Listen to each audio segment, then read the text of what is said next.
कहीं पे भी एक जगह से भी ठीक से पता चलेगा। जैसे मोबाइल कहीं पे बनाया गया तो सबको काम की चीज ली तो सबको लगी तो सबने ले ली। हमने किसी ने सोचा कि ये क्रिश्चियन देश वालों ने बनाया, हमने तो नहीं लेनी। कभी धर्म आया इस चीज के आड़े? ये मोबाइल जो है वो क्रिश्चियन कंट्री ने बनाया है तो हमको नहीं ले। काम की चीज है, आदमी ले गए। तो ये जागृति जो है, आदमी समझदार हो जाए, ये वाला ज्ञान कहीं से भी आएगा, पूरी मानव जाति उसको अपनाएगी। अभी तक जो है मानव का नियंत्रण जो है ना, उसके एक तरीका जो है वो मानव ने पहचाना है। यहां पर उससे अलग बात कर रहे हैं। मानव को कैसे हैंडल करता है, इसको ऐसे देख सकते हैं हम इस डायग्राम के माध्यम से।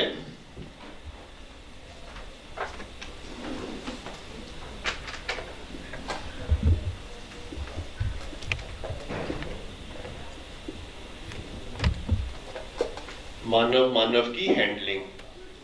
तो एक तो हैंडलिंग है जो कि अभी तक परंपरा में, मानव जाति के इतिहास में अगर हम देखें तो ये चल रहा है, पर नियंत्रण। कि मानव को ठीक कैसे किया जाए, उसको नियंत्रित किया जाए। वो नियंत्रित कौन कर रहा है?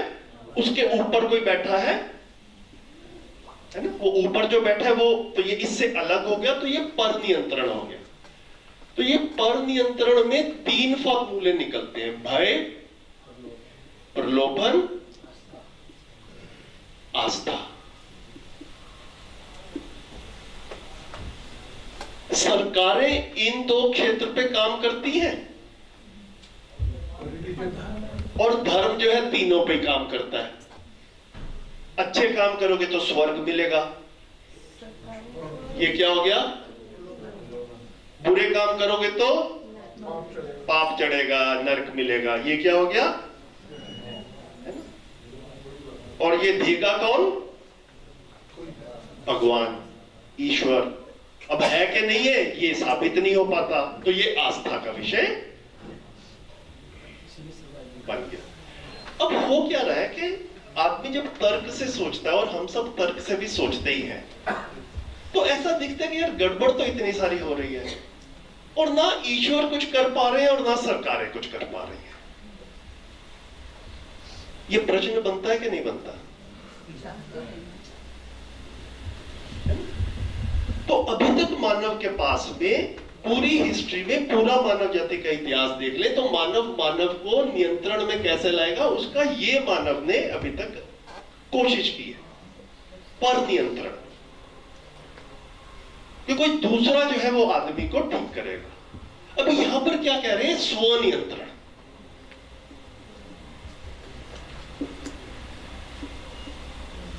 जीवन विद्या शिविर में हम बात क्या कर रहे हैं? तो स्वनियंत्रण से भी आदमी ठीक होता है, और हम सब जो है ठीक हुए, तो हम तो स्वनियंत्रण से ही, और आप सब भी अपने में जहां जहां पर अच्छाई पाते हैं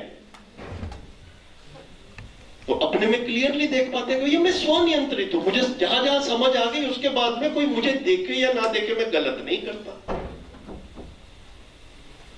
तो ये स्वनियंत्रण पे जाना जो है ना, यहां पर पहुंचना है।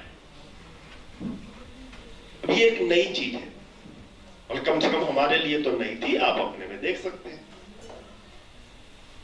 तो जैसे जैसे मानव स्वनियंत्रित होगा, उसको पर नियंत्रण करने की आवश्यकता कम होगी।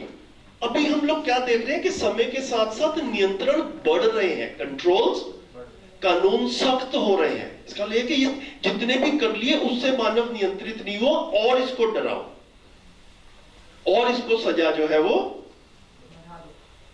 तो ये जो है अभी ये पर नियंत्रण वाला फॉर्मूला चल रहा है। ये काफी थकाऊ काम है, इसमें काफी ऊर्जा भी लगती है, काफी रिसोर्सेस भी लगते हैं। तो स्वनियंत्रण जो है, ये एक विकल्प के रूप में जीवन विद्या में दे रहे हैं। आदमी जैसे जैसे समझता है वैसे वैसे स्वनियंत्रित होता है। ये जब हमें अपने में फील होता है, उसको कह रहे हैं स्वयं के प्रति विश्वास।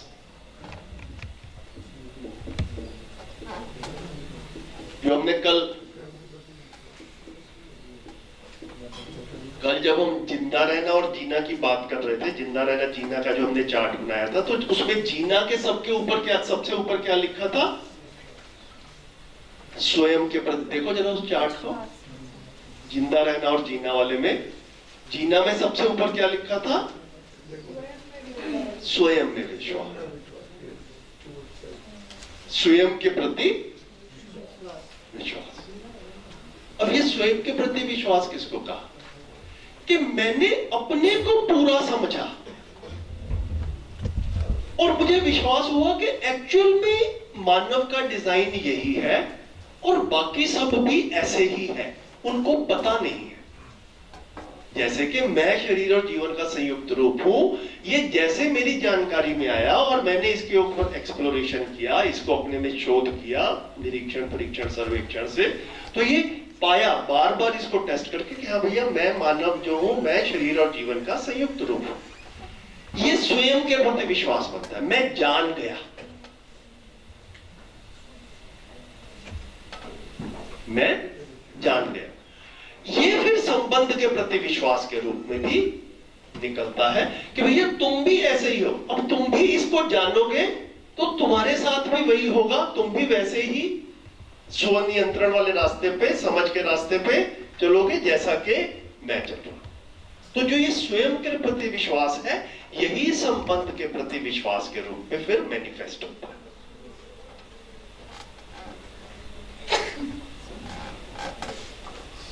ठीक है, तो ये जब तक मानव स्वनियंत्रित नहीं है तब तक उसको पर नियंत्रित करना हमारी बाध्यता है।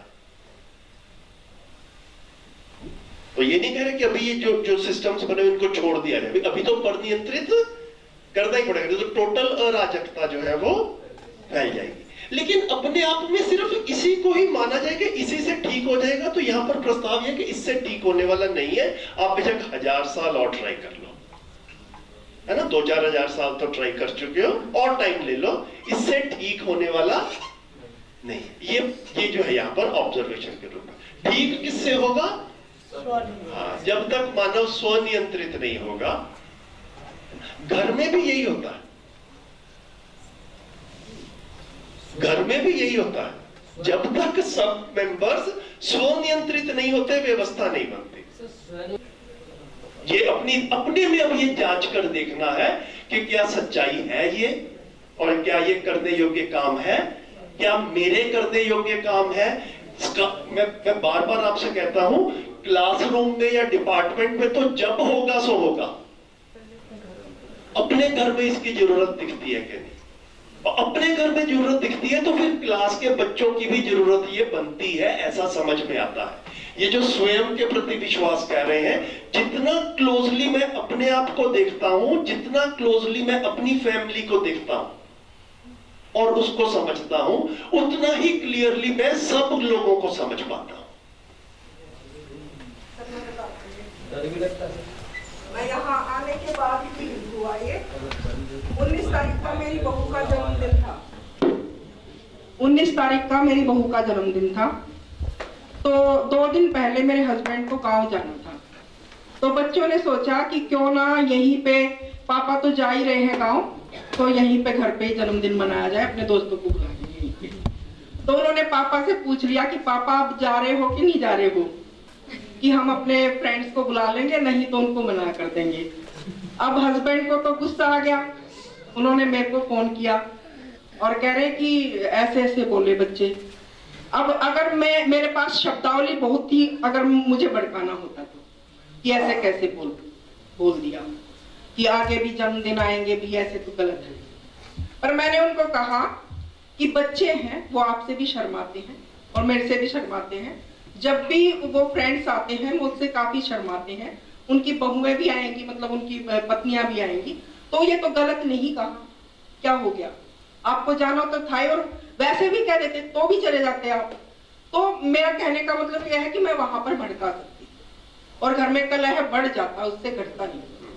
तो ये समझदारियां तो हम में होती हैं कि घर में जो है वो कलह कैसे बढ़ाना और कैसे घटाना। जो दीदी ने उदाहरण दिया, अभी भी पतिदेव पर नियंत्रित ही है।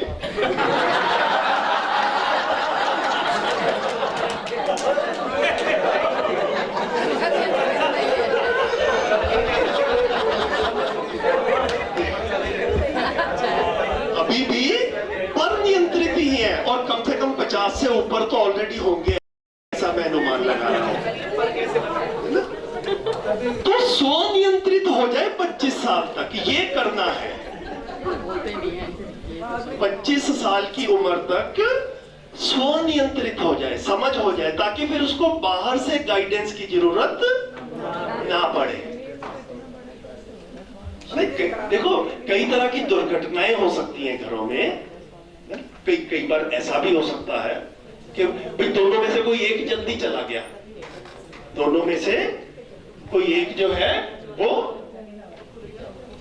जल्दी इस दुनिया से विदा हो गया, और समझदार वाला जल्दी चला गया।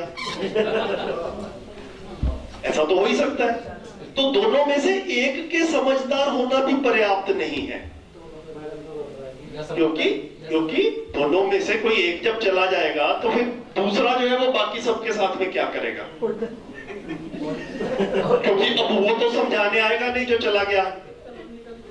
तो स्वनियंत्रित होना ही विकल्प है, इससे कम में होने वाला नहीं है।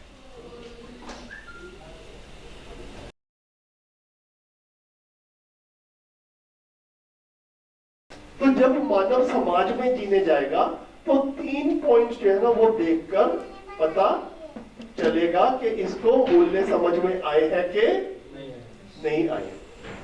उसमें से पहला पॉइंट है स्वधन। आदमी को जितना मूल्य समझ में आए होंगे वो उतना स्वधन पूर्वक जीता हुआ दिखेगा। पर धन जो है वो उसकी तरफ ध्यान नहीं जाएगा। उसको क्लियर होगा कि पर धन से तृप्ति नहीं है।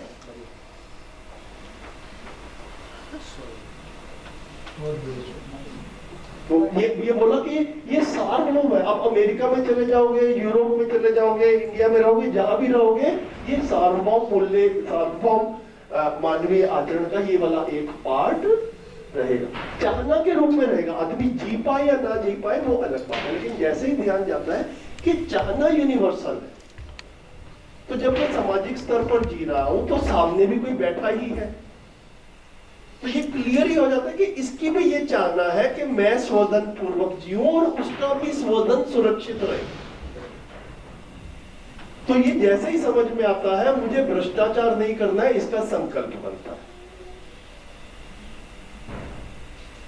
तो अब आप लोग जितने भी हम बैठे हैं, अच्छे लोग हैं, जहां जहां ये ध्यान जाता है कि भैया मुझे स्वधन पूर्वक जीना है, लॉजिकली समझ में आ गया कि भैया मुझे स्वधन पूर्वक क्यों जीना है, बिल्कुल तर्क की दृष्टि से हम उसको अपने में वेरीफाई कर पा रहे हैं कि जो सामने वाला बैठा है वो भी अपना स्वधन सुरक्षित चाहता है और मैं भी स्वधन पूर्वक जीऊं, इससे मुझे तृप्ति मिलती है।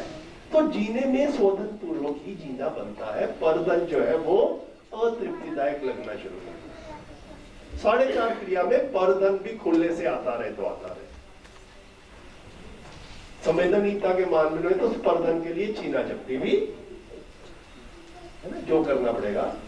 तो इतना जो है हम लोग इसको सार्वभौम मानवीय आचरण में देख सकते हैं। अब चाहो तो डिटेल में स्वधन को और थोड़ा सा कर सकता हूं या यहीं पे छोड़ दो, थोड़ा सा और कर। तो स्वधन को भी फिर 3 आपका ये चार्ट यहाँ पर कॉम्प्लिकेट हो जाएगा, तो स्वधन को यहाँ पर ले जाता हूं। तो अब स्वधन किसको कह रहे हैं? स्वधन के भी 3 पार्ट्स कर दिए। एक बोला प्रतिफल,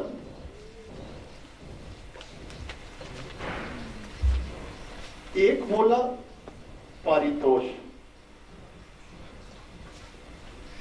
और एक बोला पुरस्कार।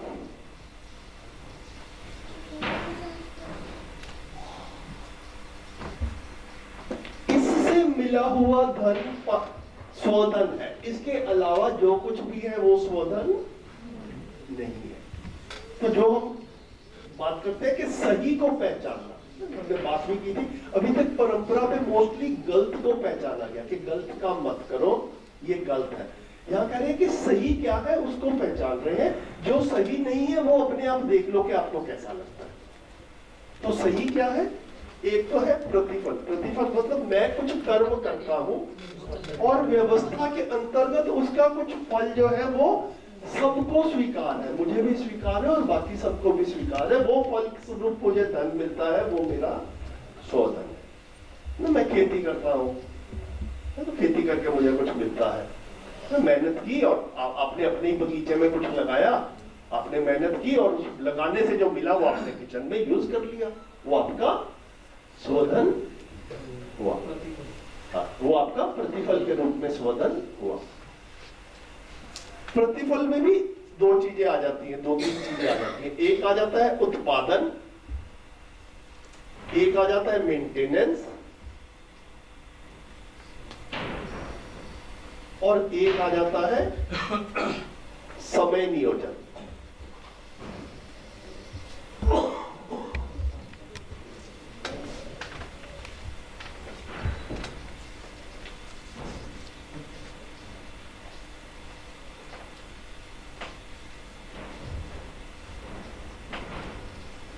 तो उत्पादन क्लियर है, जैसे हमने खेती वाला एग्जांपल लिया ना, आपने सीधा प्रकृति पे काम किया और प्रकृति से कुछ उत्पादन मिला आपको, तो वो जो है शोधन के रूप में आपका है। अब एक मेंटेनेंस वाले पार्ट को भी, रख रखाव कहें अगर उसको हिंदी में, तो जैसे हमारे घर में पंखा लगा है, एयर कंडीशनर लगा है, टीवी लगा है और वो खराब हो जाता है और हम मैकेनिक को बुलाते हैं और मैकेनिक आके उसको ठीक करता है और उसका फिर जो है उसका कुछ चार्जेस बनता है। अब ये उत्पादन तो नहीं हुआ क्योंकि उसने आके एसी को बनाया तो नहीं, उसने पंखे को बनाया तो नहीं, ठीक है, लेकिन बनी हुई चीजों को भी बनाए रखने के लिए लोगों की आवश्यकता पड़ती है, ठीक है। तो मेंटेनेंस जो है इसमें भी इन्वॉल्व होकर के जो प्रतिफल के रूप में आ रहा है वो भी शोधन ही है। और फिर तीसरा बोला समय नियोजन, कि काफी बार आप किसी भी भौतिक वस्तु पर काम नहीं कर रहे। ये दोनों जो थे ये क्या थे? भौतिक, किसी ने बनाया और किसी ने उस भौतिक वस्तु का रख रखाव किया। अब आ गया समय नियोजन। एक दुकानदार है, वो सुबह से शाम तक दुकान पे सामान रख के बैठा, कि आपको पता नहीं कब भी जरूरत पड़ जाए और आप आके सामान लेने के लिए आ रहे हैं। तो अब दुकानदार की भी व्यवस्था में आवश्यकता है कि नहीं है ना। ब्रेड बनाने की फैक्ट्री मेरे घर से 40 किलोमीटर दूर है और मुझे ब्रेड चाहिए, तो मैं फैक्ट्री में जाऊंगा या पड़ोस में दुकान हो तो ठीक है ना। व्यवस्थाओं की जब कल्पना करेंगे तो ऐसा लगता ही है कि पड़ोस में दुकान हो तो ठीक है। तो अब वो जो दुकानदार सुबह से शाम तक बैठा है उसको भी कुछ प्रतिफल चाहिए कि नहीं चाहिए? तभी तो है ना, उसने समय नियोजन किया। आप भी समय नियोजन कर रहे हैं। जब क्लासरूम में जाते हैं तो आप कोई उत्पादन भी नहीं कर रहे हैं और आप भी कोई मेंटेनेंस नहीं कर रहे, ठीक है। तो आप भी क्या कर रहे हैं? समय नियोजन कर रहे हैं। तो व्यवस्थाओं के अंतर्गत होगा क्या कि मैं ये सब कुछ कर रहा हूं, समय नियोजन कर रहा हूं, तो प्रतिफल मुझे मिले ये एक बात है, लेकिन उस प्रतिफल के लिए मुझे कुछ कर्म भी करना था, ये उससे मैच करता हुआ रहे। ये मूल्यों के आधार पर अपने आप स्पष्ट होता है। जब तक मूल्य नहीं रहते हैं तब तक मेरी सैलरी आती रहे, मेरी पेंशन लगती रहे, मेरा प्रमोशन होता रहे, इस तरफ ज्यादा ध्यान रहता है और डिलीवर क्या हुआ है उस तरफ ध्यान नहीं रहता है।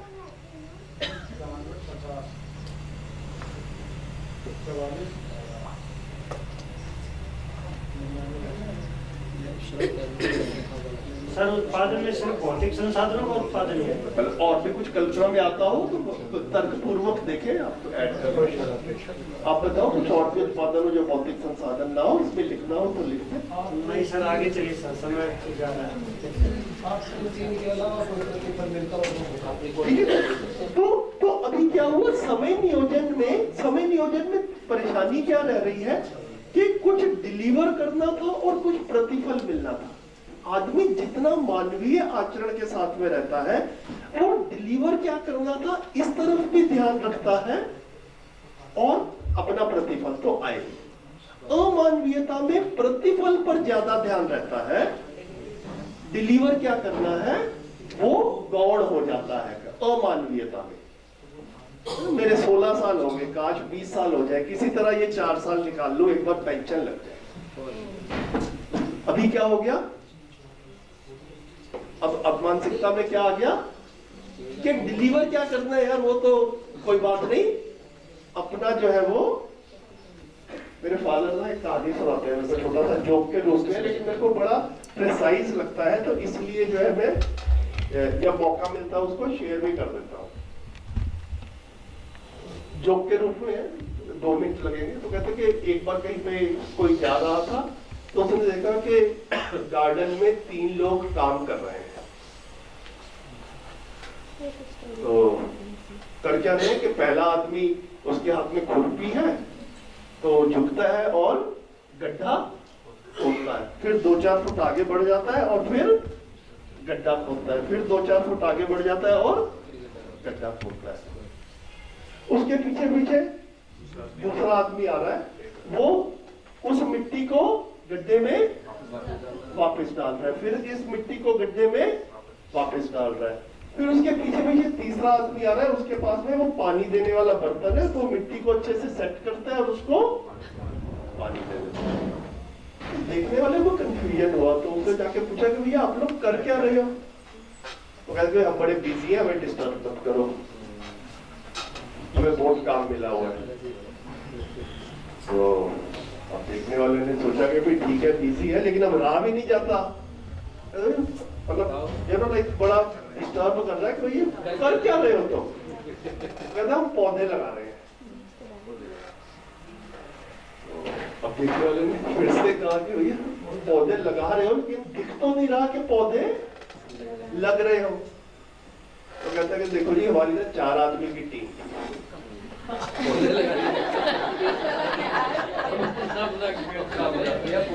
तो पहले आदमी का काम था कि गड्ढा खोदेगा, दूसरे का काम था पौधा लगाएगा, तीसरे का काम था वापस मिट्टी भरेगा और चौथे का काम था पानी देगा। तो आज पौधा लगाने वाला आया नहीं है, तो अपना काम कर रहे हैं। तो अब वो देखने वाले ने फिर कहा कि भैया अगर पौधा लगाने वाला आया नहीं तो तुम ये जो कर रहे हो ये भी क्यों कर रहे हो, ये तो निरर्थक ही लग रहा है। कहते देखो हमारे ठेकेदार ने काम दिया है, मेरे को काम दिया है गड्ढा खोदना, तो मैं अगर गड्ढा भी नहीं खोदूंगा तो शाम को मेरे को पैसे नहीं मिलेंगे, है ना। अगर सपोज करो पौधे लगाने वाला नहीं आया और हम बाकी तीनों भी बैठ गए, तो पौधे लगाने वाला भी नहीं आया और पौधे भी नहीं लाया, पौधे भी उसी के पास में थे, तो अब अगर हम खाली बैठ गए तो जब ठेकेदार को शाम को बोलेंगे कि हमने कुछ नहीं किया, तो हम में से किसी को पैसे नहीं देगा। तो अब वो आएगा तो हम तो उसको ये कह दें कि मैंने तो अपना काम कर दिया। तो अव्यवस्था में ना यही होता है, और यही सरकारी नौकरी हो तो सरकारी नौकरियों में भी यही होता है। भैया ये वाला एग्जाम्पल ना आपको पहले भी बताया था कि जैसे आप हो सरकारी नौकरियों में, तो आप व्यवस्थापक पक्ष हो, सारा सरकार और सारी सरकारी नौकरियां जो है वो व्यवस्थापक पक्ष में आते हैं, व्यवस्थापक, और एक जो है प्रजा पक्ष। तो आप लोग हो 2-4-5% जितने भी, और ये बाकी प्रजा पक्ष जो है ये 95% है। इन सब ने कहा कि भाई हम मिलजुल के अपना स्वधन लगाएंगे और आपके घर चलते रहे, इसके लिए आपको सैलरी देंगे, आप समझदार लोग हो, आप मिलजुल के, आपको मालूम है कि क्या करना है और आप वो कर लोगे। ये बेसिक एसम्पशन है समाज में। अब आपके घर तो चल रहे हैं, लेकिन जो प्रजा को, जो समाज को विभाग, आपके विभाग से और बाकी विभागों से अपेक्षाएं थी, वो पूरी हो रही है कि नहीं हो रही है? बीच वाली देखे मैंने उसके, तो व्यक्तिगत तौर पर शायद आप लोग काम कर रहे होंगे। तो ये बिल्कुल वो गार्डन वाले एग्जांपल है, मैं तो अपना काम कर रहा हूं, है ना, मेरी तो महीने के एंड में अब मिलकर के कुछ करना था, ये कौन देख रहा है? ये हो रहा है कि नहीं हो रहा है, इसको आंकलन में करने जाए तो अपने में क्या निष्कर्ष निकलता है ना, कमियां तो है। तो ये इसको जो है ना, एक बार इन चीजों की तरफ ध्यान जाता है कि साधन में जो अस्तित्व सह अस्तित्व है वो क्लैरिटी होती है, और सह अस्तित्व पूर्वक जीना कैसे है ये क्लैरिटी होती है। तो ये सारे प्रश्नों की तरफ, मुश्किल प्रश्न है, कठोर प्रश्न है, लेकिन इनका साफ, इनको अवॉइड करना भी मानवीय आचरण नहीं है कि मुश्किल क्वेश्चन जो है इनको छोड़ दिया जाए। तो इसको बोला कि समय नियोजन में हमने अकेले में भी कुछ डिलीवर करना था और हमने मिलजुल कर भी कुछ डिलीवर करना था। तो मैं अकेले डिलीवर कर रहा हूं, इसका भी सटीक आकलन किया जाए, और हम मिलजुल कर भी डिलीवर करना था, वो डिलीवर हो रहा है कि नहीं हो रहा, इसका भी सटीक आकलन किया है। प्रतिफल तो मिल ही रहा है। तो अगर जो डिलीवर करना था वो डिलीवर नहीं हुआ और प्रतिफल ले रहे हैं, तो फिर वो स्वधन में नहीं आएगा। जो डिलीवर करना था वो डिलीवर नहीं हो रहा है और प्रतिफल मिलता रहे, ये स्वधन में नहीं आता।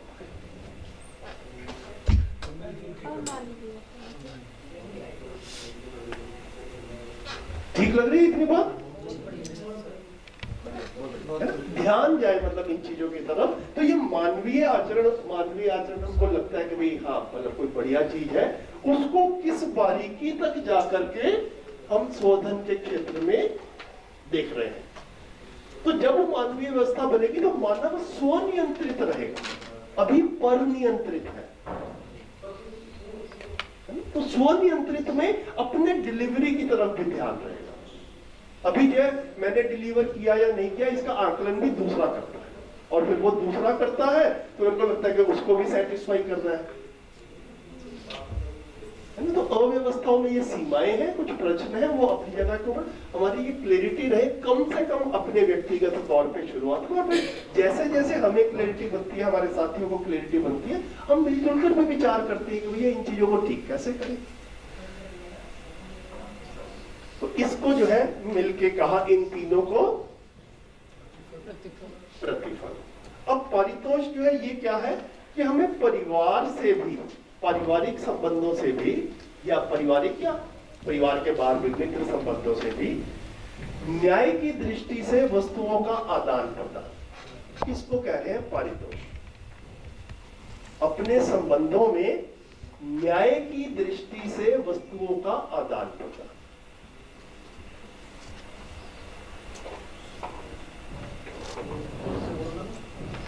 संबंधों में जीते हुए न्याय की दृष्टि से वस्तुओं का आदान प्रदान। जैसे आपका बच्चा कॉलेज जाता हो, 18-20 साल का हो गया, वैसे कहने को एडल्ट हो गया, लेकिन अभी आपको भी लगता है कि भैया न्याय की दृष्टि से मेरे लिए एज पेरेंट्स ये उचित है कि ये आगे और जाए, आगे और पढ़े। अभी वो कमा नहीं रहा और हम भी नहीं चाहते कि ये कमाने के पीछे लग जाए। हालांकि लीगल प्रोविजन है कि 18 के बाद में कमा सकता है, लेकिन हम ही चाहते हैं कि थोड़ा और पढ़ ले। पैसे नहीं है, पैसे मैं देता हूँ, फीस मैं दूंगा, कहीं दूसरे शहर में तो हॉस्टल भी मैं दूंगा। ठीक है, तो अब बच्चे को मम्मी पापा से गिफ्ट मिल रहा है ना, वो भी बच्चे के शोधन में है।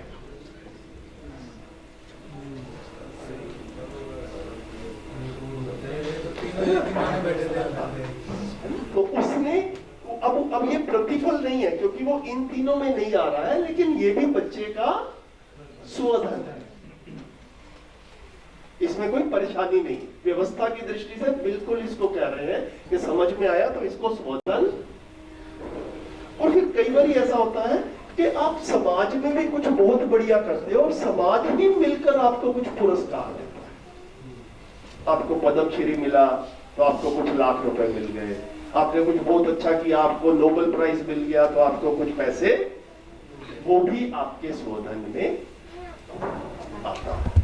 तो ये संबंधों से और ये समाज से, इस सब को मिलकर कहा तो इसमें ज्यादा पावरफुल तो ये सबसे नीचे वाला ही है। पावरफुल कैसे भैया? सबसे आगे इनकम हो रही है। नहीं तो मतलब देखो, हम सब आपको सैलरी वगैरह मिलती है तो ये सब इसमें आ रही है। हम सबका काफी सारा खर्चा जो है, मतलब हमारा स्वदन काफी सारा इससे ही आता है। वो स्तर अपने आप देख ले। मेरे को लग रहा है कि हम ज्यादा कहना शायद ठीक है कि नहीं है, जो भी है ये स्वधन में आ रहा है। हाँ जी, इधर से कुछ प्रश्न आ रहा था, कोई प्रश्न कोई बोल रहे थे? हो गया, ठीक लगा स्वधन? बढ़िया सर। अब दूसरा जो है, जब चरित्र की बात करते हैं तो इसको कहा स्व नारी स्व पुरुष।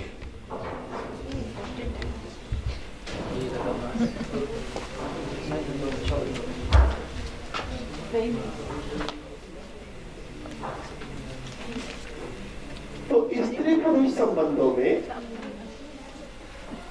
पर नारी पर पुरुष की तरफ ध्यान देना, उसको जो है उसको अपराध की श्रेणी में रख रहे हैं। और स्व नारी स्व पुरुष के आधार पर वैवाहिक जीवन का निर्वाह करना, इसको चरित्र की सीमा में स्वधन का प्रयोग ना करें, वो चरित्र बिल्कुल। स्वनारी स्वपुरुष का नाम केवल उसी में लेते हैं। तो अभी इसको भी चरित्र की सीमा में ही तो चरित्र ही होगा ना फिर। सूत्र लगा सर, भात पर धन पर नारी।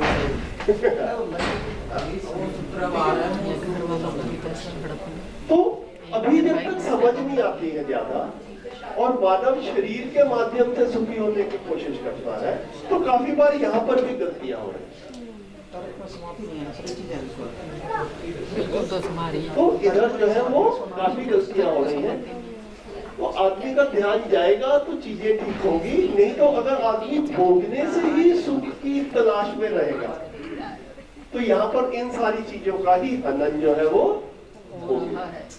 और काफी बार जब समाज में देखते हैं, और पहले आप लोगों को जब हम वो जीवन क्रिया कर रहे थे, तो जब हम चित्रण वाली बात की थी हमने, तो बड़ा दुर्भाग्य है कि कहीं किसी परिप्रेक्ष्य में हम इन मूल्यों की बात कर रहे हैं, चरित्र की बात कर रहे हैं, लेकिन समाज से काफी बड़ा पुश मिल रहा है चरित्रहीनता की ओर जाने के लिए, है ना? काफी सारा मीडिया जो है वो इस चीज को काफी प्रमोट जो है वो हम डीओ के एड से देख ले, जैसा हमने जीवन क्रिया में देखा था, या जो फिल्मों में गाने आते हैं जो काफी पॉपुलर होते हैं और उनकी काफी तारीफ होती है, पत्रिका का फोटो, पत्रिका के फोटोज और कई खास किस्म की पत्रिकाएं उन्हीं पे फोकस्ड भी रहती हैं। तो ये सब कुछ जो है, ये जो चल रहा है, ये अमानवीय आचरण की ओर पुश कर रहे हैं। तो ये जो सारा काम है, ये अकेले आदमी का काम है नहीं, ये सामाजिक काम है। अस्तित्व से अस्तित्व है, इसको जितना मानकर देखें, जितना एक्सेप्ट होता है अपने में, तो पता चलता है कि ये ठीक काम भी होंगे तो सामूहिक रूप से जब होंगे और मेजॉरिटी का उसकी तरफ ध्यान जाएगा, तो कोई लोग पथभ्रष्ट होंगे तो उनको कंट्रोल भी किया जा सकता है। लेकिन अगर बिग मेजॉरिटी जो है वो उल्टी दिशा में चल रही है, तो फिर आदमी अपने आप को काफी बार अकेला और कमजोर पाता ही है। तो ये इन सब चीजों का जो है वो यहाँ पर जिक्र कर रहे हैं।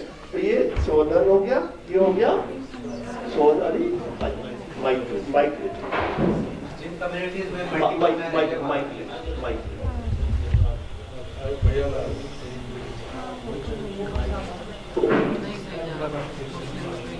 जिन कम्युनिटीज में मल्टीपल मैरिज सिस्टम है, उसमें क्या? तो यहाँ पर जो है जिसे कहते हैं कि मध्यस्थ दर्शन में क्या कहा गया कि इसको स्व नारी स्व पुरुष कह रहे हैं। ठीक है, सिंगल मैरिज वाली बात जो है, मतलब इन शब्दों में नहीं आ रही है कि एक स्त्री का एक पुरुष के साथ में या एक पुरुष का एक स्त्री के साथ में, लेकिन इसमें स्पष्टीकरण देने की आवश्यकता है, बिल्कुल क्लियर रहे अपने में। ऐसा नहीं कह रहे हैं कि जैसा कम्युनिटी ने डिसाइड कर लिया वो ठीक हो गया। ऐसी कल्पना कर रहे हैं कि कभी कभी भौगोलिक परिस्थितियां कभी ऐसी हो सकती हैं कि समाज में पुरुषों की संख्या ज्यादा हो जाए और स्त्रियों की संख्या कम हो जाए। या स्त्रियों की संख्या ज्यादा हो जाए और पुरुषों की संख्या कम हो जाए। ठीक है, तो उस समय उस समाज में जो प्रतिष्ठित लोग हैं, जो समझदार लोग हैं, वो कुछ समीकरण लगा करके ऐसा रिलैक्सेशन करेंगे कि भैया अब एक पुरुष की एक से ज्यादा पत्नियां भी हो सकती है, या एक स्त्री के एक से ज्यादा पति भी हो सकते हैं। ये परिस्थितियों के अनुसार जो ठीक लगेगा उन परिस्थितियों में वैसा रहेगा। लेकिन साथ में ऐसा भी क्लियरली कह रहे हैं कि अगर स्त्री पुरुष का रेशो बराबर है, मोटा मोटा सा बराबर है, तो एक स्त्री एक पुरुष वाला समीकरण जो है वही उचित है।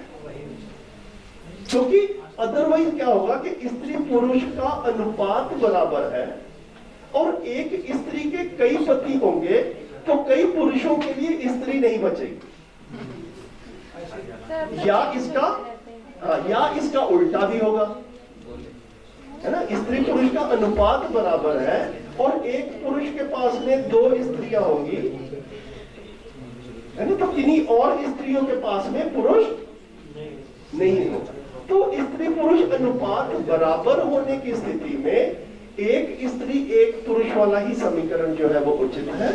और ये समीकरण किन्हीं भौगोलिक परिस्थितियों में अपसेट हो गया तो उस समय का समाज जो है वो अपने आप निर्णय कर ले, ऐसा है। मतलब हम हर चीज को जस्टिफाई कर सकते हैं अपने हिसाब से।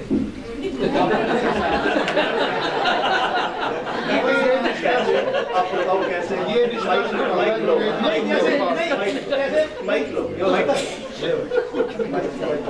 नहीं, मैंने तो उस तरीके से कहा, तो स्वनारी स्वपुरुष जैसे शब्द को बड़ी मतलब अच्छे तार्किक तरीके से आपने एक्सप्लेन कर दिया। तो मतलब मैं यही कहा, मुझे लगा सब कुछ समझाया जा सकता है, समझा जा सकता है। मैं आपको सही मान रहा हूँ, इसीलिए कह रहा हूँ।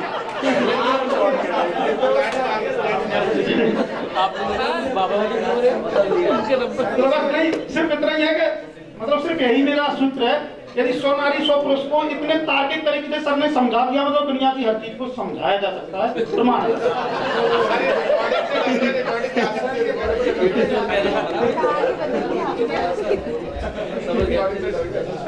कितना ठीक लग रहा है?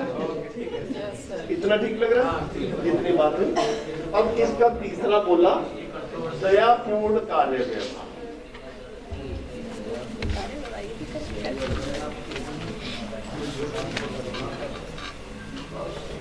दयापूर्ण कार्य व्यवहार का क्या मतलब हुआ कि हर मानव सुखी रहना चाहता है, इतना तो समझ आ ही चुकी है। तो जिनके साथ में मैं इंटरेक्ट कर रहा हूं, जिनके साथ में मेरा व्यवहार हो रहा है, वो भी सुखी रहना चाहते हैं। इसका हमें उनसे पूछने की आवश्यकता नहीं है। मैं तो सुखी रहना चाहता हूं, ये मुझे पता चलता है पहले, और जिनसे मैं इंटरेक्शन हो रहा है वो भी सुखी रहना चाहते हैं, ये मुझे समझ में आता है। तो मेरे सारे कार्य व्यवहार ऐसे होंगे कि मेरा सुख भी आता रहे और दूसरा भी दुखी ना हो।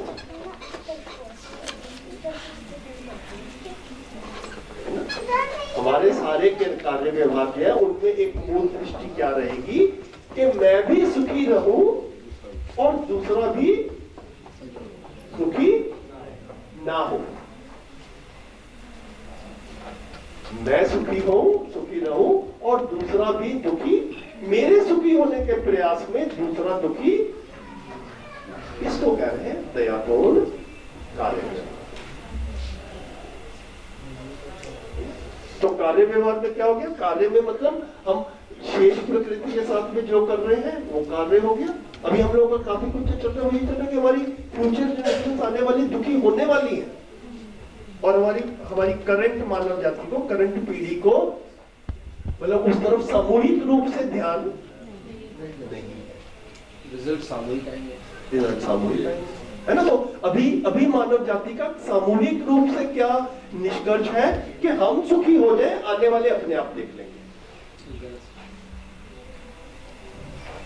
तो ये तो आने वाली पीढ़ी का आ गया। रोजमर्रा की जिंदगी में भी हमने जैसे जब परिवार में बात कर रहे थे तो कई बारी घर में बुजुर्ग या कई बारी कोई हमारे ही सेम एज ब्रैकेट वाले, कई बारी बच्चे एक दूसरे के साथ में व्यवहार ऐसा लगता है कि ताना दे दिया है ना, कुछ इस तरह से जो है वो बातें जैसे हो जाती हैं, तो वो व्यवहार की तरफ से ऐसा लगता है कि ये ठीक नहीं है।